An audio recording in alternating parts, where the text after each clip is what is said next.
I, 27, female, am a recently divorced mother of two. My ex-husband Dylan, 27, male, and I were married for 5 years until we divorced last year. I have been through tons of stuff these past few months, dealing with the kids and the divorce, in addition to the situation with my ex-mother-in-law. I was trying to deal with it as best I could until my ex-mother-in-law came knocking at my door a few days ago, apologizing for everything. Let me get you all caught up. Dylan and I have known each other since we were kids. Our moms were best friends, and I mean best friends. They had grown up with each other, went to school together, and even got married and had kids around the same time. It was one of those rare friendships that came once in a lifetime. They were each other's ride or die, as we say these days. So it was obvious that Dylan and I also got super close. Our moms would take us on play dates with each other, and they'd take turns dropping us at school, picking us up from practice. While growing up, it was as if we had two mothers who loved and took care of us equally. Throughout our childhood, Dylan and I were always coupled together. It was as if people almost knew that we'd end up together. Not to mention, our moms joked about it all the time. They used to say that Dylan and I getting together would finally make them related in some way. I honestly hated when they would poke fun at us, mainly because I had a massive crush on Dylan and would get embarrassed every time they teased us, especially when it was clear that 8-year-old him had other priorities like basketball and cars and wasn't in the least bit interested in me. 8-year-old me would have never believed that our parents were right and that one day we would actually end up together. Little 8-year-old me would probably have also had a stroke if she found out how our relationship ultimately turned out. My ex-mother-in-law, let's call her Glenda, 63, female, was like my second mother. My mom worked a lot and came home late in the evening, so I'd spend most of my time after school at Glenda's house.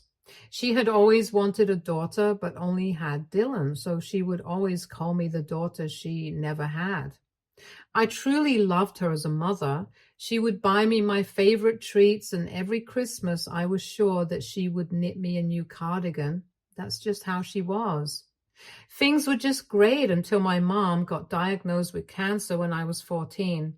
It came as a shock to all of us, and I remember that I felt like my world was crumbling around me when I first heard the news. It wasn't looking good. The cancer was diagnosed at a late stage, and there wasn't much anyone could do except hope and pray that the chemotherapy would work. For the next 2 years, my mom weakened in front of my eyes. I was so used to her being so energetic and full of life that it hurt me to see her just wasting away. She went for all her chemo sessions and began losing all her hair. She lost tons of weight, became very frail. During this time, I was a mess. I was so worried about my mom, and Glenda was the only one I could speak to because I knew that she was one of the few people who understood how I felt. My dad barely had any time to be sad. He was working overtime to pay for all the medical bills, and the last thing I wanted to do was put more pressure on him. Glenda took care of everything. She became my mother's caretaker and made sure that I didn't have to worry about anything and focus on school. She made all the food, made sure my mom took her meds, and made sure that I was doing as well as I could considering the situation. After battling cancer like a warrior for 2 years, my mother peacefully passed away, surrounded by all her loved ones when I was 16. It was one of the worst days of my life. I remember feeling as if I would never be happy again because I had lost my best friend. My dad, Glenda, and I grieved together. Glenda helped me through it. I remember that for a few weeks after my mom passed, I stopped eating, showering, going to school. Glenda sat me down and told me that my mother would never want to see me like this, and that she would curse her from heaven if she did nothing to cheer me up. It was the first time I smiled in months. Over the next couple of years, I started hanging out at Glenda's every day. She always knew how to make me feel better, and she was one of the few people that I trusted and loved. I got even closer to Dylan. He was in his bad boy phase and was hanging around with the wrong sort of people, but somehow this made him even more attractive to me. I blame the teenage hormones.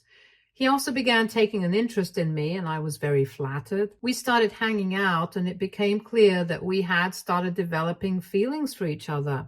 But even back then, it was as if I loved him more than he loved me.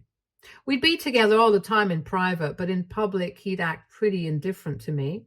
I didn't mind too much because he kept telling me how much he loved me and how he was planning on marrying me when we got older. Pro tip, ladies, this type of behavior is a massive red flag. A man who truly loves you will never be embarrassed to show you off publicly. I learned this the hard way. I did feel bad sometimes when Dylan would ignore me. I felt as if I was not worthy enough for him to fully accept me. I based my entire self-worth on whether he liked me or not. Again, this is a very harmful mindset to have. Never base your self-worth on anyone's opinion except your own. We started dating secretly for 2 whole years, and there were many times when I just wanted to let everyone know that we were together. Dylan would sometimes flirt with other girls right in front of me, and then when I'd get mad about it, he'd tell me that I was making a big deal and that he was just trying to keep up his image. Now, when I look back at his behavior, it's sad to think how little I thought of myself. I was still in a very emotionally vulnerable state and needed comfort, which he provided. I disregarded all his red flags and let him walk all over me just because I didn't want to let him go for the times he did make me feel good. I was so naive. I should have just known better. When we were 19, I had finally had enough of being sidelined and practically pleaded with him to come out publicly with our relationship. After ages, he finally agreed. Glenda was the happiest when she found out, and she embraced me and said that she always knew that we'd end up together because it was fate. Glenda knew that her son wasn't exactly the best and was hanging with the wrong sort of people, and somewhere deep down she felt as if being in a relationship with him would help him change. Honestly, I felt the same way. I truly believed that I could positively change Dylan and make him a better person. Dylan kept drinking. He dropped out of high school and could never hang on to a job for more than a few months. He spent most of his time hanging out with his gang friends. Since I had known him for ages, I believed that he still could turn his life around, and I felt that being in a serious relationship with me would help him get his act together. Needless to say, I was very wrong. No matter how much I tried to help Dylan, he reverted back to his old ways. I would constantly get him job interviews, which he wouldn't attend. I enrolled him for courses so that he could gain more skills, but he never showed up. I sent him to therapy to help him get sober, but nothing worked. Meanwhile, I was in college, working double shifts to earn money to support both of us. Glenda was constantly stressed because of Dylan and his antics. She worried herself sick about our future, and at one point was actually scared that he was going to do something to himself. Another year passed, and Dylan went from bad to worse. I was beginning to think of ending things when our entire lives changed. Glenda suffered from a heart attack. I got a call in the middle of the night and we rushed to the hospital. By God's grace, she was stable and had to be admitted for a few days. They ran a few more tests and found out that she was suffering from coronary heart disease and had very high blood pressure. In addition, she also suffered from arrhythmias, heart rhythm disorder, which, if left uncontrolled, could be fatal. The doctor said that she was lucky to even be alive. I thanked the Lord that she was okay, but I was still shocked that she was so unwell this whole time. The doctor put her on a strict diet. She had to do a certain amount of physical exercise daily, as well as take a ton of medications. The main thing the doctor told us was that her heart was extremely fragile and she shouldn't be under any kind of stress because that could trigger another arrhythmia. And this time she wouldn't be as lucky. I was just grateful that she was alive. I was also the one who had to pay for all the hospital expenses because Dylan had nothing. I didn't mind because I would do anything for her. After we brought her back home, I noticed a drastic change in Dylan. I think this whole thing was a reality check for him. I could tell that he was completely shaken by the thought of losing his mom and that he became a completely different person. He started helping his mom every day, got an actual job, and started paying his share of the rent and bills. His attitude to me changed as well. For the first time, he was actually appreciating me, taking me out on dates and showering me with love. This has been a harrowing experience for all of us, but the fact that Dylan had changed for the better was the best thing that came out of it. In the months that followed, Dylan and I took good care of Glenda. We made sure that she followed her routine and took her for checkups to make sure everything was fine. I was so happy to see how involved Dylan was. I was even more attracted to him now. When we were 21, Dylan proposed. I said yes, and a year later, we were married. Glenda was thrilled. I still remember the speech she gave at the wedding. She said that she had always thought of me as a daughter, and now that I was married to Dylan, it was official, and she couldn't be happier. She said the only thing she wished for was for my mom to see this because she would have been happier than ever. I graduated that same year and managed to secure a pretty well-paying job at a firm. It was quite a distance from the apartment that I shared with Dylan, which was closer to Glenda. However, the commute was getting too tedious for me, and even though I didn't want to go too far from her, we decided that it was best if we got an apartment closer to my work. Glenda was all for it, so we moved the following year. I was still uneasy being far away from Glenda, so I decided to keep a caretaker with her at all times. It was expensive, but it gave me peace of mind. Our first year of marriage was bliss. I loved this new, improved version of Dylan. He helped out with all the bills, even though he was earning significantly less than me. He did chores and was a great help. The fact that he was more romantic than ever was the cherry on top. Within a year, we were pregnant, and this was a little unexpected because it was still too early in our marriage, but I felt secure enough to bring a baby into this world. Glenda was thrilled about becoming a grandma. I gave birth to my first daughter, Mary, and we started settling into parenthood. Now, being a parent is no easy task. It's a lifelong commitment, and the start is definitely rough. I immediately bonded with my daughter, and I didn't mind the sleepless nights and the stinky diapers. I enjoyed every aspect of it. Dylan, on the other hand, did not adapt that well. After the birth of our daughter, he barely helped take care of her. I was the one who did everything, and when I confronted him about this, he said that he was scared of holding her and that this was not what he signed up for. He said he had no idea that babies were this much work. I was startled. He was being so immature, and I was already dealing with so much as it is. His uninvolvement when it came to looking after Mary led to huge fights. At one point, I decided there was no point in arguing and took care of her all by myself. To make matters worse, Dylan got fired from his job. Instead of finding a new one, he went back to his old ways and started hanging out at home. This time around, he stopped doing the chores and completely ignored Mary. I had to go back to work early from my maternity leave because we needed the money desperately. Dylan didn't want to look after Mary, so I had to hire a babysitter despite him being at home. This was an added expense that we could not afford, but there was no other option. I contemplated asking Glenda to help take care of the baby, but she was already weak. I didn't want to put her under any more stress. Dylan started drinking again. He'd come back home absolutely sloshed and incoherent. Once again, I tried sending him to AA meetings, therapy, everything, but nothing seemed to work. He wasn't getting a job, and my patience was running thin. The biggest blow came when I found out I was pregnant again. We didn't plan this, and there was no way we could afford another baby. I was the only one who was working, and we were barely scraping by. Mind you, I was paying for the babysitter, Glenda's caretaker, and Dylan's therapy, in addition to the bills and rent. I was burning myself out while Dylan made absolutely no effort to change. There were huge cracks in our marriage now, and I was regretting marrying him. There were many times when I contemplated telling Glenda everything. She had always given me the best advice. I knew the doctor said that she shouldn't be under stress, and these matters would stress her beyond anything, so I kept my mouth shut. Whenever she called, I acted as if everything was fine. Even Dylan had the sense not to stress her out, so even he behaved in the same way.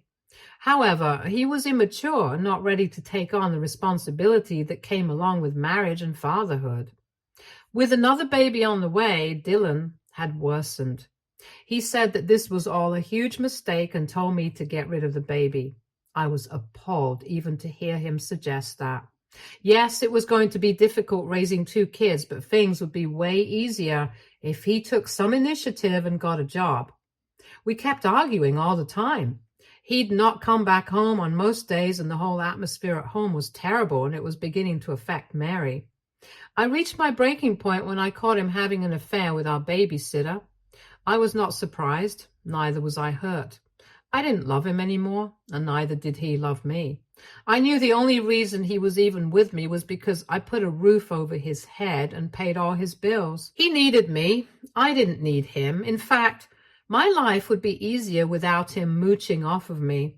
He didn't seem in the least bit guilty that he was cheating on me. Honestly, he was a pathetic excuse of a man, and I wished that I had left him ages ago. He was disgusting in all aspects. I decided to separate from him. He protested, saying that he needed me when all he needed was my money. But this time, I had had enough. I had no more feelings for him. All he was to me was my life's biggest regret. After a while, he gave up the act and told me that the only reason he married me was because I was a safe option that his mother approved of. He married me so that his mom would get off his back once and for all. I suppose he was trying to hurt me, but honestly, I didn't care. I was so fed up with him that I was relieved when he left with the babysitter. After giving birth to my younger daughter, we began the divorce proceedings. Dylan didn't want custody of the 2 kids, which was good because he wasn't capable of looking after them either way. He got a rude surprise when he came to know that he would still have to pay child support for both of them. Honestly, I could manage just fine without him, but I would be a fool to say no to extra money. The divorce was finalized, and we began living separately. In other news, Glenda had no idea her condition was getting worse despite all the precautions we took, and she had just recently had an angioplasty and was recovering. Dylan and I decided to not tell her about the divorce until we were sure she could handle it. Away from Dylan, my life was much easier. I was able to get a babysitter for both kids, and after my maternity leave, I went straight to work to earn more cash. I began to realize that Dylan was just added weight that was just dragging me down. Without him, I was able to save not only my money, but my mental sanity as well. My kids and I were thriving. Meanwhile, I heard that Dylan still didn't have a job and was on the verge of breaking up with his girlfriend. He barely was able to keep up with the child support payments, but he wasn't my problem anymore. I somehow managed to convince Glenda that everything was fine because she still wasn't doing that good, and she bought it. A few months later, I got a call from the bank saying that there had been an increase in the frequency of withdrawals from Glenda's account. I usually added a certain amount of money to her account every month, and she barely made any withdrawals, let alone multiple times a week for months. She had her entire life savings in there, and I knew that she would have told me if there was an unexpected expense. I visited the bank, and they told me that the money had been withdrawn and deposited to none other than Dylan's account. I was furious. This pathetic man was stealing from his own mother. Glenda had no idea that her money was being debited. I requested the bank to block Glenda's account and prevent any more withdrawals unless she herself did it, and stormed straight to his house. When I confronted him, he said that I should mind my own business because it was his mother's money and he could do whatever he wanted with it. I told him that I was the one who was depositing money into her account and he had no right to use her money, especially without her knowledge. He began getting aggressive and calling me all sorts of names. I told him that I blocked the account and there was no way he would be able to access it anymore. I told him to get a job and spend his own money on his girlfriend instead of mooching off of his sick mother. Barely a week later, I got the worst phone call of my life. It was from Glenda. I had never heard her sound so sad before. Let me sum it up quickly. Dylan was furious at me for blocking him from his Glenda's account. He went against his promise of not involving her in our matters and played the victim card. He met Glenda and filled her head with all sorts of lies. He told her that I forced him to have kids and used up all his savings. He also said that I was the one who constantly cheated on him and abused him. When he couldn't take it anymore and suggested separating, I threatened him by saying that I would give Glenda a heart attack by making up all sorts of lies about him and finishing her once and for all. Out of fear for his mother's life, Dylan decided to continue staying in this loveless marriage. I couldn't believe that he had stooped to this level. He reversed the cards and victimized himself. On top of that, he told Glenda that I was the one who had been stealing out of her account every month and even called the bank to confirm the withdrawals. Oh, also, I had stolen away his kids even after he begged me to share custody with him. Yeah, he is the ultimate scumbag. He went and told Glenda all these lies and she believed him. She called me up to say that she had no idea that I was such a vile human and that she was ashamed that she ever thought of me as a daughter. What hurt the most was when she said that my mother would have been so disappointed in me if she were alive. She also said that I was such a pathetic wife that there was no wonder why Dylan decided to have an affair and leave me. She said that she supported it and I deserved it. Lastly, she said that she didn't want to see my face ever again and hung up. I wanted to tell Glenda the truth so badly, but I knew that she wouldn't be able to take it. This whole mess was already a huge shock to her and she was very weak. And I knew if she got any more stress, she literally could die. I kept quiet. I didn't say a word. It didn't matter if she thought I was a villain. If me, being a bad person, kept her alive, then so be it. I loved Glenda too much to have her death on my hands, so I shut my mouth and accepted everything she said. I would protect her no matter what. Dylan and I had a massive argument regarding this, and ultimately I chose my peace. I figured that there was no point arguing with an idiot like him because it just led to more problems. Although it hurt to not speak to Glenda anymore, I began to move on with my life and focus on my work and kids. Around 9 months passed and I had no contact with Glenda until last week. I got a call from the hospital saying that Glenda had suffered a stroke and wanted to speak with me urgently. I rushed to the hospital. Glenda looked very weak. The doctor said that this stroke could have been fatal, but luckily her caretaker brought her in early. Glenda looked at me with tears in her eyes, and at that moment I knew that she knew the truth. She apologized to me, and it was difficult for her to even talk with all the tubes. She said that she was sorry for ever trusting Dylan over me. Apparently, in these past few months, Dylan had taken and used up all of Glenda's savings. She didn't even have enough money to pay for her hospital stay. When she found out that her money was being withdrawn, she cornered Dylan and demanded an explanation. He denied all the claims and blamed me, but she didn't believe him. Finally, he admitted to everything. He told her that he had lied about me and had used up all her money. Glenda said that after hearing everything, she felt extremely uneasy and wanted to rush to meet me, but she fainted and was brought to the hospital. The minute she regained consciousness, she called me to apologize. I couldn't believe what a loser Dylan was. I told Glenda that she didn't need to apologize. The only reason I hid the truth from her was so that I could protect her. She said she wasn't worthy of my kindness and that she should have realized that Dylan was the problem in our marriage all along. I promised her that she didn't need to worry about anything and that I'd stick by her no matter what.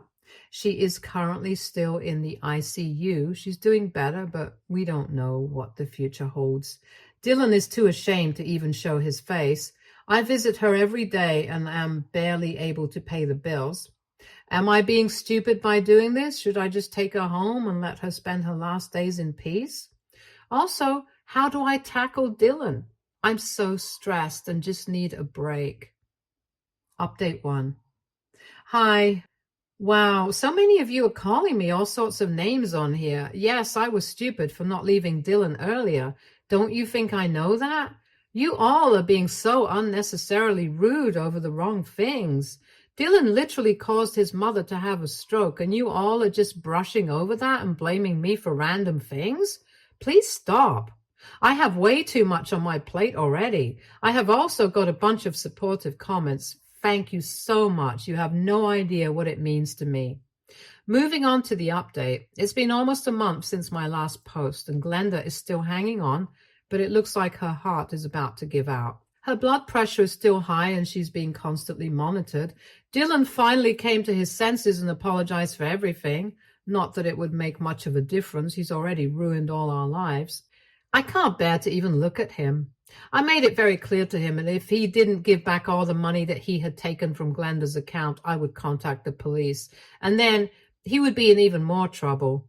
Dylan already has a bunch of felonies, so I know the last thing he wants is having the police involved.